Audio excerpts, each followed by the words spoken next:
Boom, we are live. Ladies and gentlemen, boys and girls, welcome to the Nolan Hawkeye Anthony YouTube channel. And I thank all of you for being here wherever you may be. And of course, however you may be listening. This is going to be one of those fire, heat, epic rants by your boy, yours truly, the only Iowa sports contributor who is willing to delve down a path like this, even if it risks upsetting some Iowa Hawkeye fans. Because at the end of the day, guys, I've told you guys this since day one. My sole focus is on being honest and being transparent and saying what I actually think, especially when it comes to the production of on-field or on the court results. And there are, I've said multiple times that there are some fans who believe that you are disloyal if you critique any Iowa program at all. And in essence, that it's only okay to be in full support, in full adoration of Iowa programs if you are a fan of the university. Of course, I disagree with that. I think as a paying consumer of the product and of the program of the university, that we have every right to voice our concerns. If not, that is our responsibility to do so. So anyways, we're going to talk about Iowa basketball in lieu of their loss to Ohio State in the second round, the first game for the Iowa Hawkeyes and Ohio State of the Big Ten men's basketball tournament. I'm going to assess where things are at, what my thoughts are on Fran McCaffery, of the state of this Iowa basketball program, and kind of where I think things need to go in the future. Let's start with this, okay? Was this season a success or a failure? Well, I think you guys, those of you guys who watch me consistently, know that for the past month, maybe a little bit more, I have said that if Iowa missed the NCAA tournament, that it would indeed be a failure. But if they made it, it would simultaneously be one of Fran McCaffery's best coach seasons in a while. And I know that that may seem counterintuitive. How can it be one if it's not the other? Or how can both be true? So bear with me. If you take into consideration, so let's start with the fact that had they made the NCAA tournament, it would have been success. Okay, let me take you down that rabbit hole. If you take into account that Iowa had lost Chris Murray, a first-round NBA draft pick, if you take that into account, they also lost Aaron Eulis, who I think would have been very helpful. Now, regardless of him transferring, he likely would not have been able to play this season anyways because of the gambling investigation. All right. If you take into account the early season shellackings Iowa took to Iowa State, Purdue, they lost to Creighton, they lost to Oklahoma, and kind of where things were at for the Iowa Hawkeyes. If you take that into account and then you look fast forward to the end of the year where Fran McCaffery had several lineup changes, so on and so on, I think that had they been able to make the NCAA tournament, it would have been one of Fran's best coach seasons due to the changes that he was able to make, which a lot of coaches would not have the confidence to do. And you take into consideration that they lost Chris Murray, and yes, they also lost Aaron Eulis. Now, again, I get it. He likely wouldn't have played this season anyways. But Iowa did lose three starters from last year's team, including Philip Obracha. I'm forgetting about him. Iowa did have to replace a significant portion of their production. Philip Obracha, I think, is going to go down as one of the most underrated, underappreciated players that have come through the Iowa Hawkeye basketball program. It's unfortunate that Iowa did not have, and I don't want to go down this tangent too far because I want to stay focused here. Sometimes I get on tangents. It's unfortunate Philip Obracha did not have a Luka Garza, a Jack Nunge, a legitimate an Owen Freeman, a legitimate center that would have allowed him to play his more natural position of a power forward or a small center. I digress. Now, on the flip side, if you take into account now, and specifically me, what did I tell you guys in the preseason? My prediction was that this Iowa team was going to make the NCAA tournament. And even though they had lost a decent amount of production, that the roster that they did have still had enough talent to make the NCAA tournament. You couple that with how amazingly the freshman class performed this year. I mean, they exceeded expectations, guys. I mean, I cannot remember a freshman class that contributed across the board as much as in year one, as much as this class did. I'm trying to think back. I mean, maybe I would have to see what classes are what. It's kind of hard to pinpoint. Maybe here, well, maybe I can pause it and take a look.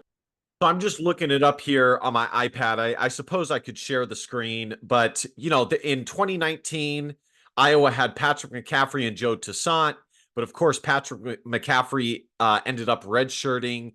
It was either a medical redshirt because he was having some residual issues from his cancer diagnosis when he was younger. It was either a medical redshirt or like a full-blown redshirt. And I can't remember if he sat out another year besides that as well. I think it was just the one. That ended up being an okay class. Not the best, but okay. Ultimately, I think that this class right here that I'm about to say is also going to be underappreciated. I would say that this is probably, when all is said and done, one of the best classes, especially if you look at the recruiting rankings and what Fran McCaffrey, how much more he was able to get out of these players compared to their recruiting rankings. In 2020, Iowa signed Aaron Eulis. According to 247 Sports, he was the highest rated guy, and he definitely gave Iowa some decent production. Nothing crazy, but decent. Tony Perkins had a grade of an 89. He was the second highest rated player. So high 3-star, low 4-star, which is not a bad grade at all. And we know Tony Perkins is definitely going to go down as one of the best guards in the Fran McCaffrey era. I would say him, Mike Gazelle, Jordan Bohannon, those would probably be the top. Peter Jock, but can you really count Peter Jock as a guard, or was he more of a small forward? And then, of course, you had Chris Murray and Keegan Murray, and then Josh Agundale, of course, did very little for Iowa and ended up transferring. So that's not a bad class. But again, I'm talking about year one production. The next class, you had Peyton Sanfort and Riley Mulvey. Maybe I can go back a little bit further and look at like Luka Garza's class and some of those guys. So Luka Garza came in with Jack Nunge and Connor McCaffrey. I think Connor McCaffrey redshirted his first year as well. Jack Nunge did far more at Xavier than he did at Iowa, as I predicted him to do so. That was one of the biggest losses Fran McCaffrey had in his coaching career, was losing Jack Nunge. So again, you guys get the point. This was probably the best and then there was Joe Wieskamp and CJ Frederick. They had a pretty good first year. I digress. I do think that this was probably, if you look at all of the freshmen, you have Big Ten co-freshman of the year in Owen Freeman. Lajai Dembele turned heads and did way more than people were predicting. I mean, literally, announcers were commenting every game about how solid Iowa's freshman class was and the skill that it had. Price Sandfort, Brock Harding, they all look to be guys that will play significant minutes and be really solid in the Big Ten moving forward. If you take that into account, and on top of that, based on my preseason predictions, Ben Krikke, I would say slightly underperformed, especially at the end of the year from what I predicted him to do. But for much of the year, he was actually exceeding it. But overall, I would say he slightly underperformed. I thought he would be like a 17, 18 point scorer. He ended up being like a 13, 14 point scorer. But for much of the year, he was that. Tony Perkins, I would say met, if not exceeded, especially towards the end of the year and in portions of Big Ten play, what I was expecting. And Peyton Sandfort met or exceeded. You take all of that into account, Iowa should have made the NCAA tournament.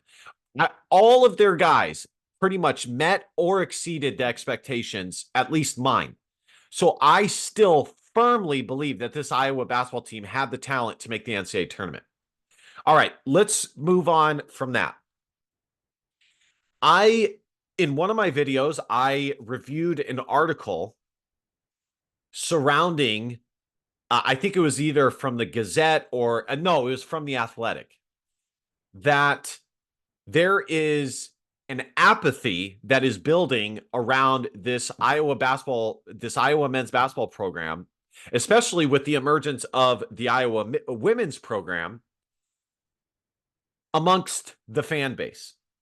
Is it valid? Well, I think it is, because while there has been some really amazing highs, Luka Garza winning National Player of the Year, he came back when he could have declared for the NBA draft a year before. Iowa, especially when Luka Garza was on the roster, was consistently a top 10 team in the country. Is that what they finished? No. But for much of the season was a top 10 caliber team. But this is where the apathy comes in. Regardless of Iowa has defeated North Carolina when Mike Gazelle and Adam Woodbury were on the team. Iowa was neck and neck with Duke last year, I believe it was. Okay, so this Iowa men's basketball program definitely can compete, okay? And there has been some amazing highs, including some amazing high rankings and all of that. But I think where people are beginning to have this apathy is that they don't feel hope in this Iowa basketball program. There's a feeling of this is as good as it's going to get under Fran McCaffrey. Because for years now, we have said, if only they can defend, if only they can defend, if only they can defend, if only they can defend. But you say it so much and so many times, and when it doesn't happen that many times, it's like, well, it's kind of like the Iowa football team with the offense. It's like, how many more times am I going to say this? Until it's like, you know what? I'm done. It's obvious they're not gonna make that change. Iowa not making a Sweet 16 in any of those years under Fran McCaffrey. And let me tell you guys something. The year that Fran McCaffrey had Luka Garza, Joe Wieskamp, and the Murray twins, they absolutely should have made a Sweet 16. He absolutely had the talent to make a Sweet 16, if not an Elite Eight. He had, on that team, he had 2 future NBA draft picks, first round draft picks. He also had Luka Garza, who was a National Player of the Year, and Joe Wieskamp, who ended up being a second-round pick and perhaps could have been a first-round pick had he decided to come back and put up even better numbers, coupled that with his testing numbers. Who knows? What was the issue with that year? Well, Fran McCaffrey leaned, and let's just think about this for a second, okay? Who was in the starting lineup then? Patrick McCaffrey, Connor McCaffrey. You mean to tell me, and this was the issue with that team, that Fran McCaffrey did not have the courage then to give guys who had far greater potential minutes and allow them to grow so that your team can reach their ceiling, while instead going with what you're comfortable with, more veteran players. All is said and done, you mean to tell me that Chris and Keegan were not more talented than Connor and Patrick? Of course not. They were. There was no reason that the starting lineup, even if they weren't ready, because I already know there's going to be some Iowa fans saying, well, they weren't ready yet. They weren't. Really? Because the next year they dominated. So they were pretty damn close to being ready. You mean to tell me that a lineup of, and Jordan Bohannon may have even been on that team. In fact, I think he was. You mean to tell me that a starting lineup of Jordan Bohannon, whoever the shooting guard was, maybe Tony Perkins, Chris and Keegan Murray, and Luka Garza? Come on, man. I mean, that's a stupid good lineup. So my point is that they had the talent to make the NCAA Sweet 16, if not more so. And kind of the reason why Iowa fans are feeling this apathy is because they know, as I do, the talent that Fran McCaffrey, and he should get credit for this, the underrated talent that he has brought to Iowa City and then developed, but it hasn't culminated in anything. I would say the height of this Iowa men's basketball program under Fran McCaffrey has been maybe some of the rankings, the high rankings that Iowa's had, which is not nothing. That is nice. And winning the Big Ten tournament title. But, it's still tough. Now, moving this along here, where do we go from here? Okay, I remember reading way back when, probably a few years back, because this is not a new criticism of Fran McCaffrey and Iowa men's basketball, that they have reached their ceiling, that this is as good as it's going to get. Okay, I think it was a Huck Central article that said, yeah, the 2020-2021 roster ended the year ranked 13th in the coaches, AP 8th, and they finished 3rd in the Big Ten. They went 22-9, and they had Chris and Keegan Murray. They had Patrick McCaffrey, Luka Garza, and it's easy enough to see who the starting lineup was. I'll just type in Iowa versus Grand Canyon. That's where I graduated for my master's degree. That Iowa won by 12 points. Iowa's starting lineup was Luka Garza, Joe Wieskamp, CJ Frederick, Jordan Bohannon, Connor McCaffrey, with Keegan Murray, Patrick McCaffrey, Joe Toussaint, and Tony Perkins coming off the bench. So I remember reading an article from Huck Central, I think it was Chad Lysico, that said, if you look historically at the Iowa men's basketball program, A good program is able to make the NCAA tournament. I think he said 3 out of every 5 years, like 2 to 3 out of every 5 years, 2 times out of every four, meaning about half the time in a 4 to 5 year stretch, they're able to make the NCAA tournament. Okay. I am willing to acknowledge that, and that's fair enough. And you know what? On top of that, I would, in defense of Fran McCaffery, I would also say that the Big Ten has been as good as it's ever been while he has been a coach at Iowa. And it's only going to get more difficult with USC, UCLA, Oregon, and Washington coming to the Big Ten. Okay. And all of that is fair. But we are in a day and age, guys, where the sky is the limit. If you're willing to be creative, and I know Fran McCaffery wants to do it the right way, and I commend him for that. And I want him to do it the right way too. But we are living in a day and age with NIL and the transfer portal where you don't necessarily have to do it the old school way of building from freshmen, develop all the way through. While it's good and you should still strive to do that, it's not the only way. Look at Iowa State. This is how you're supposed to do it. Iowa State has done a mixture of both, where they have recruited really, really strong transfer players to round out their roster on top of developing the high school talent that they bring into their team. Now, I will say that Fran McCaffery has done better, but I don't think he's done enough. For example, it started with Iowa landing Bakari Evelyn. Bakari Evelyn was a decent get, okay?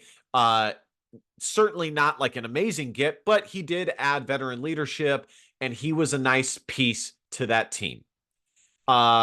He was a good team player. Then Iowa got Philip Rabracha. That ended up being a really, really nice get. Okay. And I would take that again 10 times out of 10. And then again, Iowa landed Ben Krikke. It would have been nice had Iowa landed him with more than 1 year of eligibility. And who knows, maybe with the COVID year, he will have 1 more year of eligibility. I'm not sure. I think he only has this one, and that's it. But he can still do more. Okay. They can still add other pieces. Now, I'm not saying that you always have to do that, but I'm just illustrating the point that nowadays, to get your program to the highest pinnacle it can get to, there are multiple ways that you can go about it.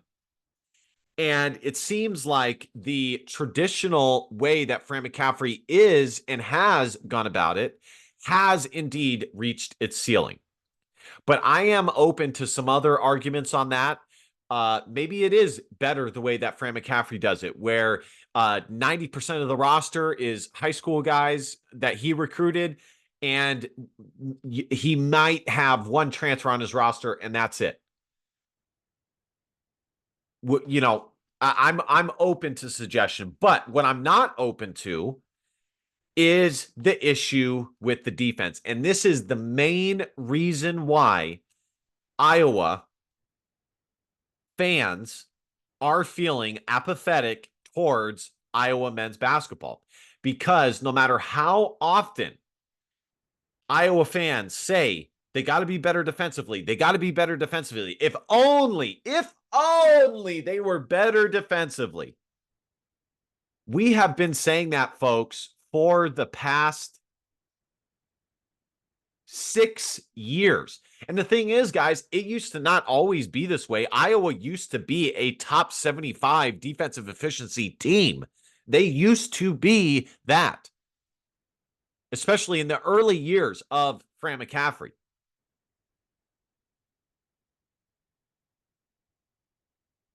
But they're not now. And as long as they are not willing to improve at all, and at minimum being a top 100 defensive efficiency rating team, we're going to continue to have teams like this, with the exception of having teams with a Chris Murray or a Keegan Murray or a Luka Garza But if Iowa doesn't have that, they're always going to be on the outside looking in, because while their offense is still good, it's not elite enough to overcome the issues defensively. And there was no reason this year's team could not have been better defensively. They had all the athleticism, they had the length, they had the size. Owen Freeman at 6'10" was finally the big that Iowa was looking for. Iowa has multiple 6'8", 6'9", 6'10" guys that they can use in a variety of different ways. But Iowa's defense is stale. It's boring. They've been doing the same stuff over and over and over again. It's like literally the exact same problem, just on the other side of the ball as Iowa football, where sometimes Fran McCaffrey will press to slow the team down. But the thing with that is that good teams break the press and end up burying Iowa for 10 plus transition points. And then it makes it totally useless what you're trying to do in the first place. And then on the half court side of things, Iowa plays a mediocre, average, non-intensified, man-to-man defense. And as you guys saw against Ohio State, which was totally an inexcusable loss, it wasn't excusable that they lost to them, but it was inexcusable the way that they lost to them. Okay. Where teams, if they're hot, they're going to get wide open shots all day and just bury them, because Iowa's defense is stale.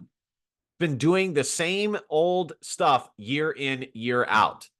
And every now and again, Iowa plays a high zone with one or two guys in the back, usually a 1-2-2 or a high 3-2. And that's it.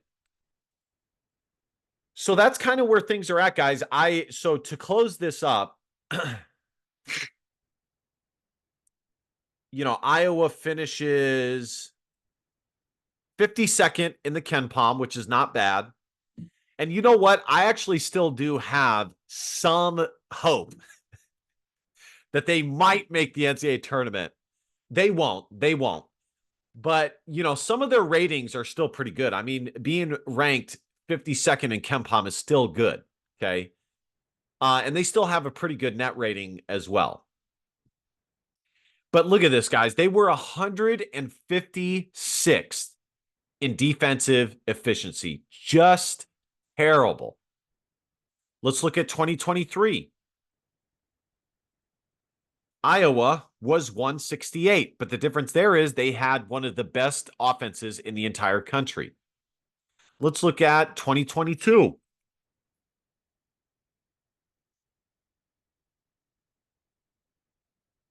Iowa, where are they at? Now, this year wasn't bad. They were top 100, which is what they should be.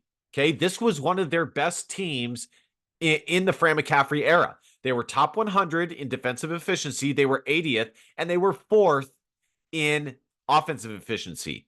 Okay. And they finished 26-10. And that's the thing. This is what is possible on Fran McCaffrey teams, and why I still have a little bit of hope, because if they can just now, I've been a fool multiple times with this, and Fran McCaffrey has made me look a fool with this. But if they can just be top 100 defensive efficiency team, the offense is there. Fran McCaffrey is an excellent offensive-minded coach. They will be like this, maybe not 26-10, but they will be a top 40 KenPom and net team if they can do that. So 2021, let's see where they were at 2021. And the other thing that's kind of sucky about this is you look at Iowa State, who lost their head coach in Fred Hoiberg. The coach after Fred Hoiberg, I believe, was fired. 2021, they were 75th and 3rd. So really, guys, it's only been the last couple of years that they've been terrible defensively. 23 and 24. I mean, 21 and 22, looking at how badly it's been 23 and 24, I would take this defensive efficiency team any day of the week if they could do that. But it's also kind of tough because, you look at Iowa State, who fired their head coach after Fred Hoiberg, I believe. Here, let's see for sure. And they're one of the best teams in the country right now. And simultaneously, you look at Iowa, who has had Fran McCaffrey and has had that consistency, and therefore, in theory, should have this kind of emergence of a really, this culmination of a really, really good basketball program. And it's just not there. You look at Iowa State, and they did it just like that. They're Big 12 champions. Top 10 in the entire country. Now, again, Iowa has been that. I don't want to downplay the success that Fran McCaffrey has had there. But it's a really tough pill to swallow that you look right down the road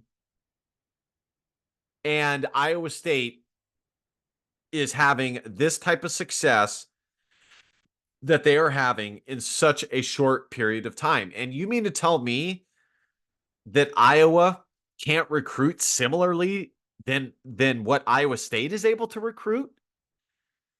Now, I actually think Iowa, considering the rankings that of the players that they've been able to get, have far outkicked their coverage. And yes, if you're not willing to cheat, it's not going to be that easy, or as easy as somebody who is willing to cheat, to land some of these top players.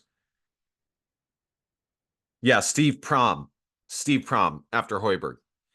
But, I still think it's possible. So where do things stand? Well, Iowa needs to secure all of the freshmen that they have. They have to make sure that they retain the freshmen that they have. Mainly Owen Freeman.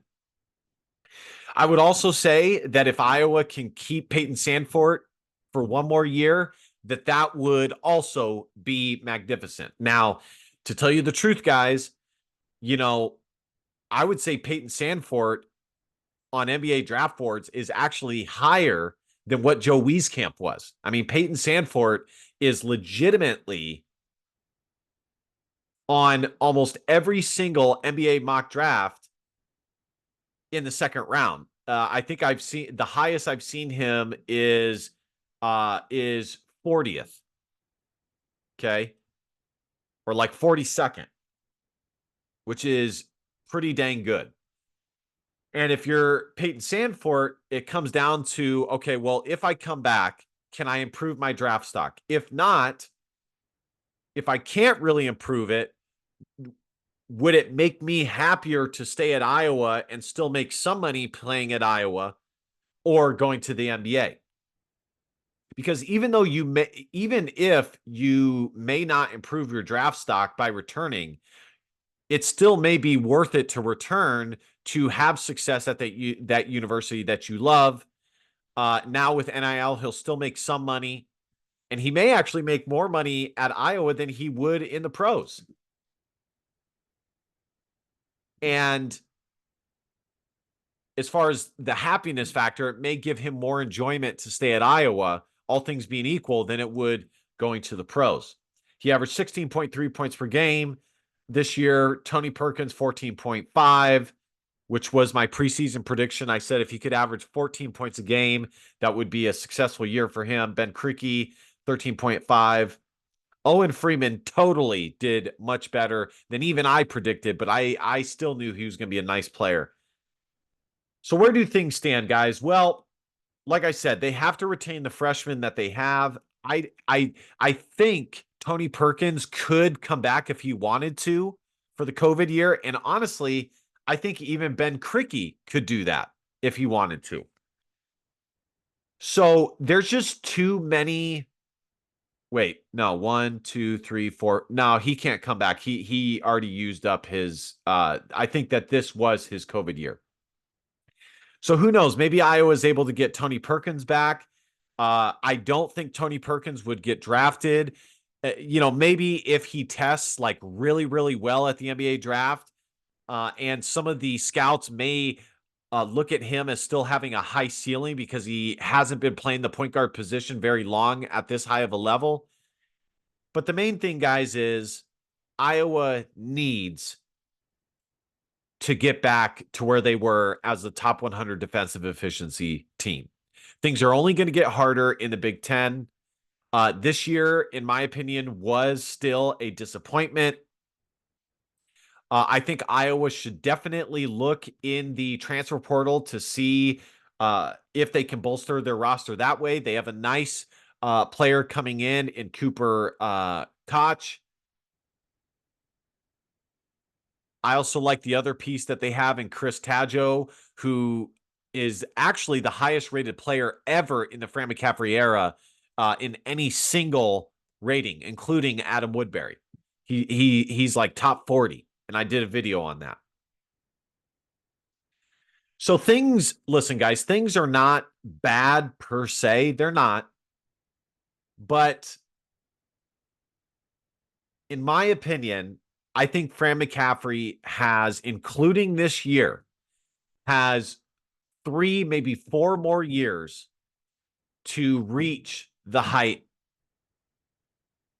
that some Iowa fans are looking for. And to tell you the truth, he may not even make it that far anyways because of his age, and he may have a desire to leave and depart from Iowa even before then. But and I'm not saying I'm hearing any rumblings of that myself, but let's just say that for the sake of argument, that he stays at Iowa. I think he has about 3 more years left, maybe 4, to finally reach the pinnacle of what he is capable of taking a basketball program to, aka minimum a Sweet 16 or like a second place finish in the Big Ten. But it's not going to happen unless this team improves defensively. That's number one. That is first and foremost. It is not going to happen unless this team finally gets back to being a top 100 defensive efficiency team. I've seen some people comment, and I can understand why they see it this way, that Iowa needs to change their coaching staff. I think Iowa has one of the best coaching staffs in the entire Big Ten. I really, really like bringing back legacy player Matt Gatens. I think Matt Gatens recruits really well and has done a good job on the recruiting trail thus far. I think Iowa does miss Kirk Spurrow defensively, but all of these guys are veteran guys, and there is a cohesion that Iowa has that is important for a program. They just need to it all starts in practice. They just need to go back to putting an importance on the defensive side of things. If your coach doesn't have that, then your players won't have that, because players take on the identity of their coaches. And yes, Iowa should also look to see what different defensive looks and schemes they can start implementing, because the ones that they have now are tired and worn out. All right, guys, let me know what you guys think in the comment section. Like, comment, share, subscribe. You guys know the drill. Hope you guys enjoyed this video. And if you didn't, I still appreciate you watching nonetheless. Last but not least, DBAP, don't be a pussy with all facts or feelings, because your feelings just don't matter. Love you guys. See you guys next time. Go Hawks. Bye-bye.